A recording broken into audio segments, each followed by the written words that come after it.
Welcome to Her Lights, your home for women's sports coverage. I'm your host, Erin Foley, a stand-up comic, TV writer, and most important, an obsessed sports fan.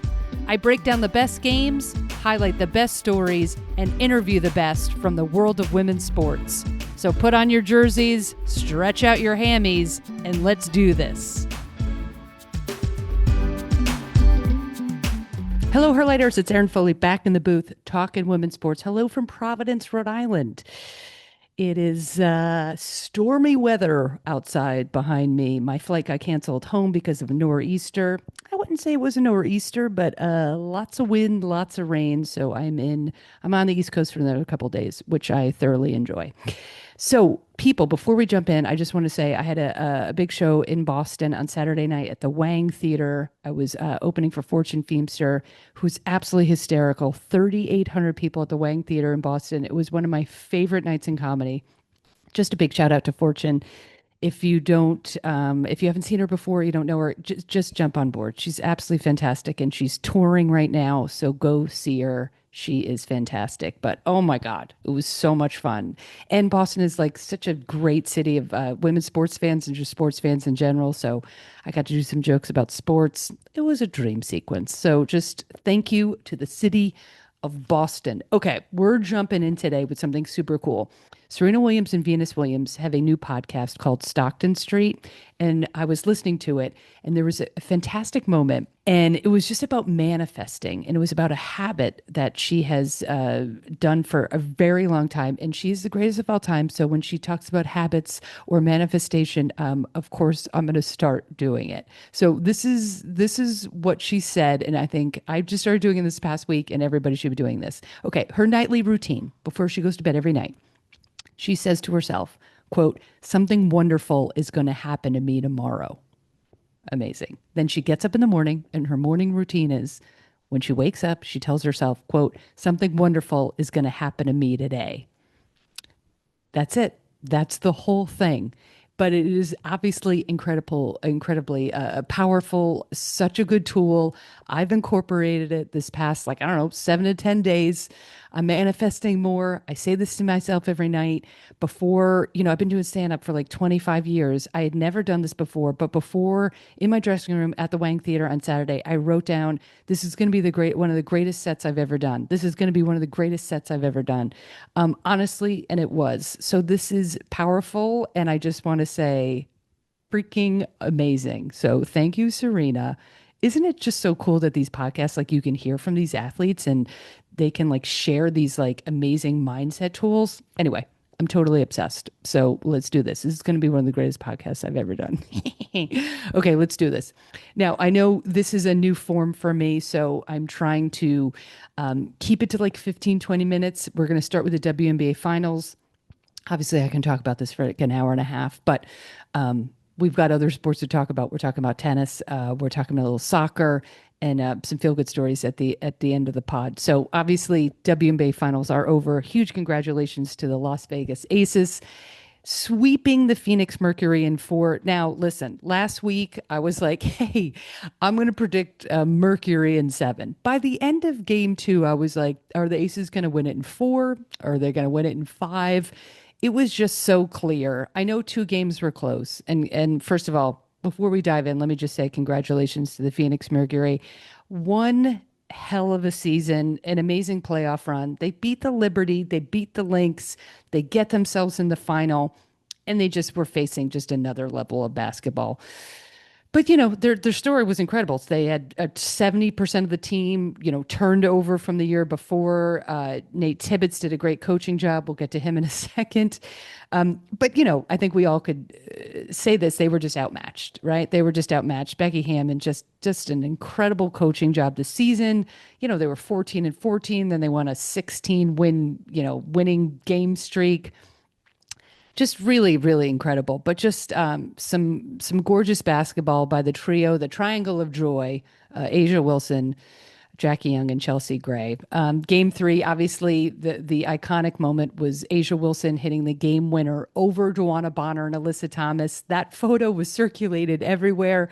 just for an iconic shot, an iconic moment in WNBA history. But also, if you don't know, Joanna Bonner and Alyssa Thomas are engaged. They're going to be a married couple soon. And I kept thinking, God, what is that household going to be like? Ooh, you get back and then you see a photo of Asia Wilson shooting over you and your wife. Oof, that was tough. Not going to lie, that was tough. But shout out to Duana Bonner because she did not have a good game one and game two. And she brought it in game through 25 points. She kind of took over the game. And I was like so happy to see that. She is just, I believe, I don't know, I would guess that she's probably going to be in the Hall of Fame. She's just had an amazing career.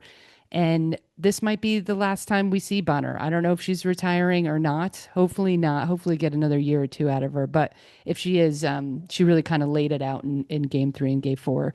And that was really great to see. Also, Sabally went down with that concussion. That was super scary. I don't know if you've ever had a concussion playing sports before. I've had one when I was playing goalie and came flying out of the goal, and the player kicked it off my head. I don't know why I didn't catch it, but anyway, you can't even function. It's scary. I remember getting really cold. I didn't know where I was. It's just terrifying. So we wish Sabally just a speedy recovery because that was full on scary to see. So going into game four, I think all of us were thinking, I mean, listen, I'm traveling. So I was just like, I wanted that game five on Sunday. Like, there's nothing more I want than like a WNBA Finals game on a Sunday. But I also had a feeling within the first quarter of game four, just let the series be over with. I don't know if anybody else had that moment. It just felt like, okay, well, Phoenix is going to take, they're going to probably take it over in the first quarter. They don't want to get swept. And then when the Aces had like a 10-point lead in the first quarter, I'm like, let's wrap this up. Like it just, they were outmatched. They were just outmatched. They were outcoached. They had more talent. Kind of no fault of the Phoenix. They just, they hit the end of the line. So by the second half, I'm like, let's just wrap this up. But Phoenix, to their credit, God, Copper. I just was at one point I was like, just give the ball to Copper. Just give the ball to Clea Copper. She was reminiscent of the 2021 Chicago Sky Championship where she got the MVP. Even though, Candace Parker was on the team, Vandersloot was on the team, but she just it was just give the ball to Copper. Here's what I have to say. What I didn't like from the Phoenix Mercury, obviously they battled.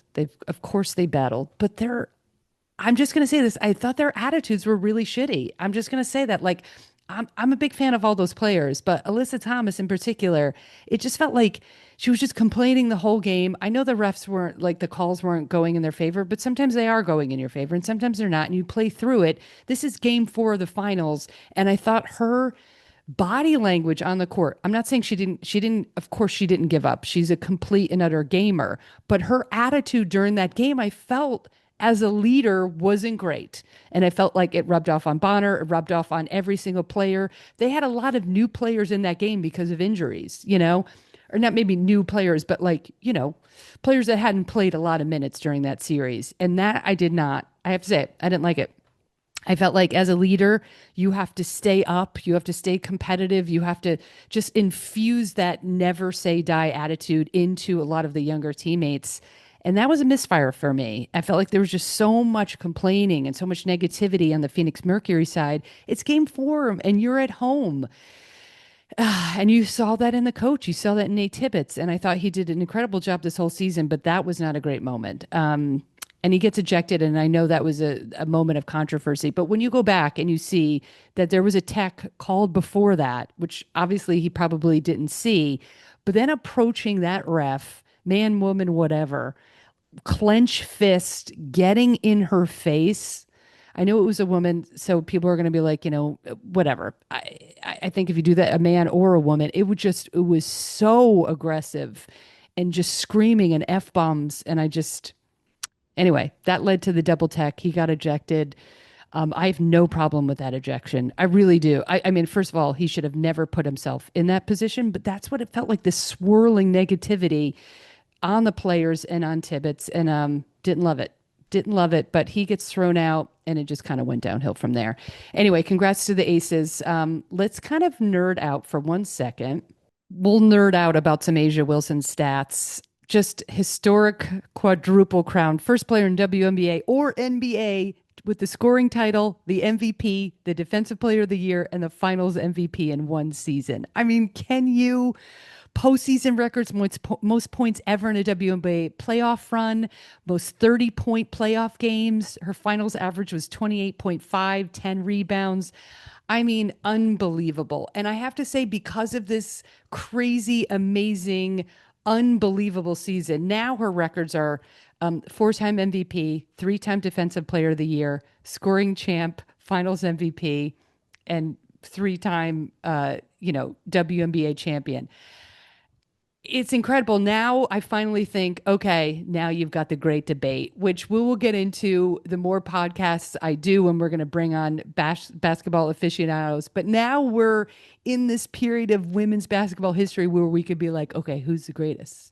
Because it was obviously Taurasi for so long. And now I think you can make an absolutely compelling case that A'ja Wilson, it's no doubt in my mind that she will be the greatest of all time. I mean, she's got something like 5,700 points, right? Taurasi has 10,000 points. A'ja Wilson will eclipse, if she stays healthy and keeps going at this pace, she'll eclipse Taurasi for, number of points in total, all-time scoring leader within a couple of years. But I believe right now, you could make a very compelling case. I mean, Chene said at halftime of Game 4 that Wilson right now is the greatest player of all time. And it's hard for me right now to say that because Taurasi is, I've watched Taurasi since freshman year at UConn, and she's always been my favorite player. But right now, I just have to say, and it's, this is the whole debate, and I don't want to get too much into it because it's like, different era, different position and all that. But to me, there's never been a more dominant player on both sides of the ball than A'ja Wilson. And I cannot wait to see what she does with the rest of her career. So we'll get more into that as the season progresses, the off season progresses, as the WNBA seasons fly by. But just very excited now that we have these two perennial powerhouses that you can have a fun, nerdy basketball debate. That's the wrap on the WNBA season. Obviously, more pro basketball conversations coming up. We've got the collective bargaining agreement, may or may not happen. Kathy Engelbert, the commissioner, on the fence. Is she going to go? Is she going to stay? I think she's going. So we'll keep you updated as the offseason progresses. We've got Unrivaled, Mickey Lawler, the commissioner of the Unrivaled. She's going to come on the show in a couple weeks. So lots of pro basketball stuff to go. All right, we're going to keep it meeting. We're going to move it or meeting. Couple more things to touch on. Congratulations, Coco Gauff. We're switching to tennis. Coco Gauff beats Jessica Pegula in the finals of the Wuhan Open. This is the first time these two have faced each other in the finals. They were longtime doubles partners. Such a great match, 6-4, 7-5. I mean, Gauff is just crushing it on hard courts.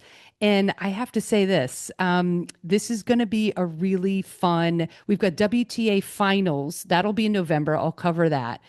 But Gauff kind of ending the season and Pegula ended the season. I mean, I know Pegula didn't win a Grand Slam this year, but Gauff, I believe, took the French. Her hard court, I think she's like 9-0 in hard court seasons this year. Kind of leading up to the Aussie Open in January. She's going to be really tough to beat, but really fun tournament. Pegula beat Sabalenka to get to the finals. It's just really fun to see Pegula and Gauff, two Americans, just doing so well and ending the season on such a high. Again, one more major tournament, WTA finals coming up in November, but just really fun because I feel like hopefully this will be like a consistent rivalry. And Coco Gauff in her post-game comments, she was really emotional after the match, saying how much she appreciates Pegula and how nice when Pegula was to her when she got on tour. It's super feel good. So congratulations to Gauff. All right, switching to the NWSL. Final 2 weeks in women's professional soccer. I alluded to this last week, but now we only have 2 weeks left.